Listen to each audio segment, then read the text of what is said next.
Hey everyone, welcome back. Here in this video, we'll be solving this question that is sum of array.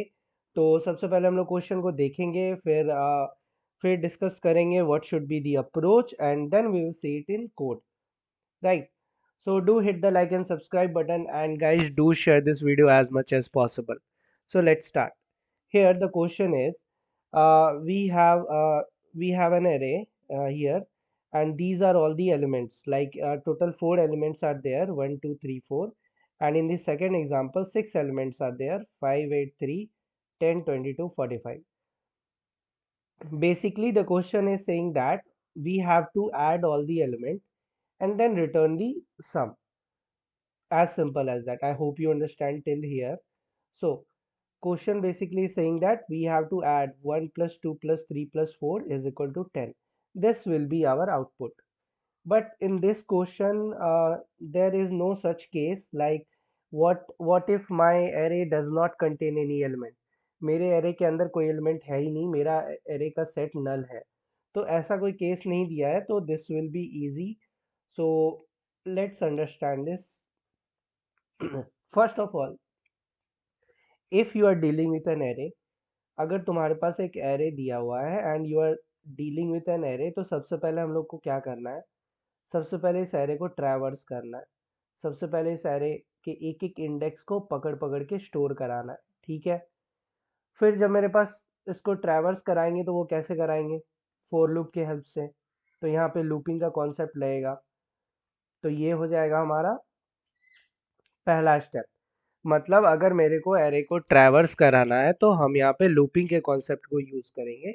ये हो जाएगा हमारा पहला step. फिर जब हम ट्रैवर्स करा लेंगे तो उसके अंदर के एक एक इंडेक्स को ऐड करते जाएंगे. ये हो जाएगा मेरा दूसरा स्टेप. ये हो जाएगा मेरा दूसरा स्टेप. जब हम सबको ऐड कर लेंगे उसको एक वेरिएबल में स्टोर करा लेंगे. लेट्स से सम नाम का वेरिएबल हम बनाते हैं, उसके अंदर सब कुछ को क्या कर रहे हैं? स्टोर करा रहे हैं. ये हो जाएगा मेरा तीसरा स्टेप.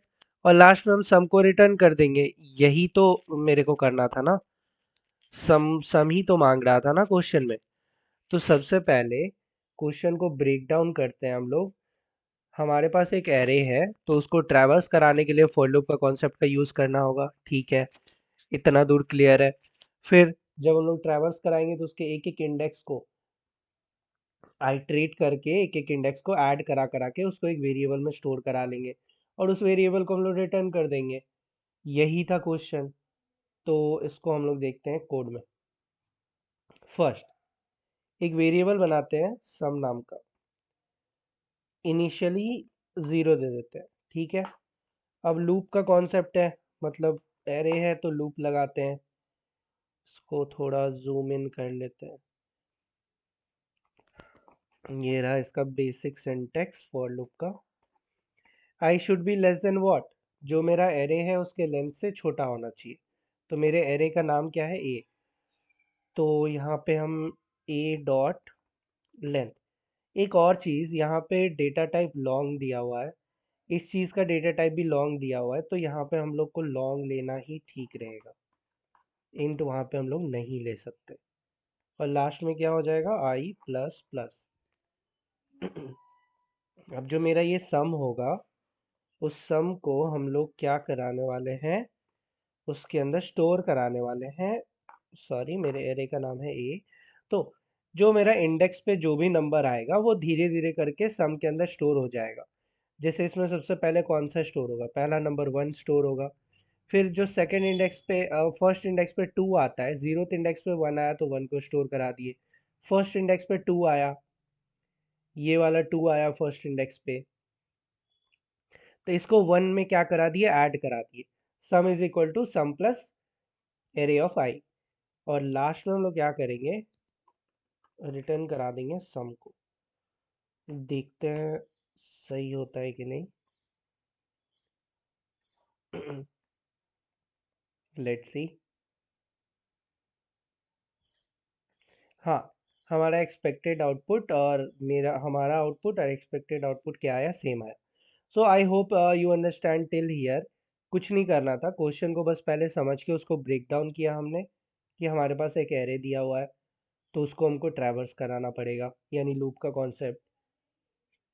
फिर वहाँ पे उसके एलिमेंट्स को ऐड भी करने थे, तो उसके सारे एलिमेंट्स को हम आइटरेट करा करा के एक वेरिएबल बनाए सम नाम का, उसके अंदर ऐड कराते गए, लास्ट में सम को रिटर्न करा दिया। So let's submit. it will take some time out of 103 test cases. Yeah, see, it is successfully passed. तो क्वेश्चन को सबसे पहले हमें समझना है, और समझ के हम लोग बहुत सारे उसको ब्रेक डाउन करेंगे, फिर एक एक करके जो जो मिस्टेक्स आएंगी उसको ठीक करते जाएंगे। जैसे एरर को समझना है मेरे को, जैसे कि लेट से यहाँ पे इक्वल टू कर देते हैं, less than equal to length. फिर क्या आएगा, फिर आएगा एरर। रुको, इसको कंपाइल एंड रन करते हैं पहले। तो जो भी एरर तुम कर रहे हो, जो भी मिस्टेक तुम कर रहे हो, उस चीज़ को तुमको पढ़ना पड़ेगा। तुम अपने गलती को समझो पहले। यहाँ पे आया array index out of bound exception. तो इस चीज, ये मेरे को पता है ये कब आता है, जब मेरा लूप, जो मेरा एरे है वो उसका बाउंड्री लाइन वो क्रॉस कर जाता है, तब जाके ये आता है एरे, जब लेंथ तक जाने का ट्राई करता है। तो अगर मेरे को ये एक्सेप्शन, ये एरर के बारे में पता है, ये क्यों होता है, तो हम सबसे पहले वहां जाके उसको ठीक कर लेंगे। अगर मेरे को पता ही नहीं है कि वो क्यों हो रहा है, तो वो कहाँ हो रहा है ये भी मेरे को पता नहीं होगा। अभी मेरे को पता था कि वो एक्सेप्शन आया मतलब वो लूप के अंदर ही हो रहा होगा, तो वही है। So let's meet in another video, and if you like this video, just hit the like and subscribe button, and guys, do share this video as much as possible. So let's meet in another video. Bye bye, happy learning.